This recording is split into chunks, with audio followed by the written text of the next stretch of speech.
भारत में लागू हुआ 4 लेबर कानून क्या कहता, आइए हम आपको साधारण शब्दों में बताते हैं। भारत में पहले 29 अलग अलग लेबर कानून थे, जैसे minimum wages, bonus, PF, factory safety, strike rule etc। यह रूल सब बहुत पुराने और कंफ्यूजिंग थे, बट अब गवर्नमेंट ने इन सबको मिलाकर सिर्फ 4 नए कानून बनाए हैं। फर्स्ट है कोड ऑन वेजेज यानी कि सैलरी और पेमेंट रूल। दूसरा है कोड एंड सोशल सिक्योरिटी जैसे पीएफ, पेंशन, इंश्योरेंस जैसे बेनिफिट। तीसरा है इंडस्ट्रियल रिलेशन कोड जैसे जॉब, छुट्टी, स्ट्राइक और ले ऑफ के रूल। चौथा रूल है ऑक्यूपेशन सेफ्टी यानी कि हेल्थ और वर्किंग कंडीशन कोड, काम की जगह की सेफ्टी और कंफर्ट। अब आइए हम इसको आपको विस्तार से समझाते हैं एक एक करके, इसके फायदे और नुकसान क्या है। पहला है कोड ऑन वेजेज यानी सैलरी और पेमेंट से संबंधित रूल। इसका उद्देश्य वर्कर की सैलरी कितनी होगी, ओवर टाइम को कितना मिलेगा, मिनिमम वेजेज क्या होगी और पेमेंट कब मिलेगा। जैसे वर्कर की सैलरी अलग अलग स्टेट में अलग अलग होती थी। एग्जाम्पल में लीजिए, एक वेल्डर की मिनिमम सैलरी 8 घंटे दिल्ली में 600 रुपये है,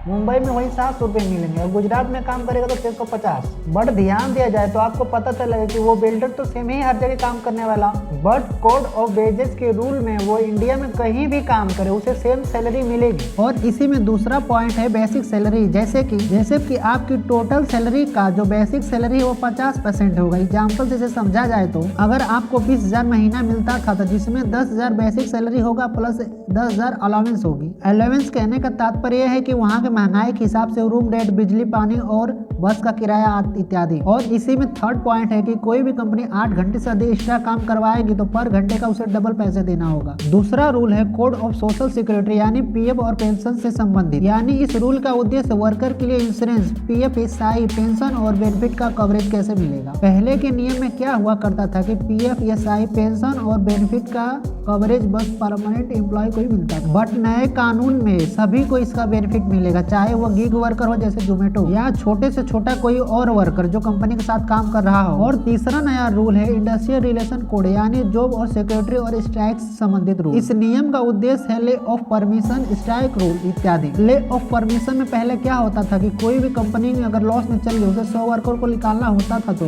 उसे गवर्नमेंट से परमिशन लेना होता था, बट नया रूल में ऐसा कुछ है नहीं। नया रूल कहता है कि जब चाहे तुम 300 से भी ज्यादा वर्कर को निकाल सकते हो, इसमें गवर्नमेंट की परमिशन लेने की कोई जरूरत नहीं। इस नियम का सबसे बड़ा नुकसान ये है कि जब चाहे कंपनी वर्कर को निकाल सकती है, वो भी बिना रीजन के। स्ट्राइक रूल पहले क्या होता था कि अगर आपको धरना प्रदर्शन करना होता था कंपनी में तो जब चाहे आप कर लेते थे, बट अब ऐसा नहीं है। अब आपको किसी भी प्रकार का धरना प्रदर्शन करना है तो आपको कंपनी को 14 दिन पहले नोटिस देना होगा। इस नियम का सबसे बड़ा नुकसान ये है कि वर्कर का प्रोटेस्ट पावर जो पहले से कम हो जाएगा, क्योंकि कंपनी को पहले से ही पता रहेगा कि वर्कर स्ट्राइक करने वाला है यानी कि धरने पे आने वाला है। चौथा एंड लास्ट नियम है ऑक्यूपेशन सेफ्टी यानी हेल्थ एंड वर्किंग कंडीशन, जैसे कि पहले हर जगह सेफ्टी रूल सेम नहीं हुआ करते। दूसरा फायदा इसका ये हुआ कि महिलाओं के लिए नाइट शिफ्ट में काम करने के लिए कोई व्यवस्था नहीं थी बस, लेकिन इस नियम के आ जाने के बाद अगर महिलाएं नाइट शिफ्ट में काम करना चाहती हैं तो उसे कंपनी के वालों के लिए सेफ्टी के लिए अरेंजमेंट करना जरूरी है। अगर वीडियो अच्छा लगा हो तो चैनल को लाइक एंड सब्सक्राइब करना ना भूलें। धन्यवाद।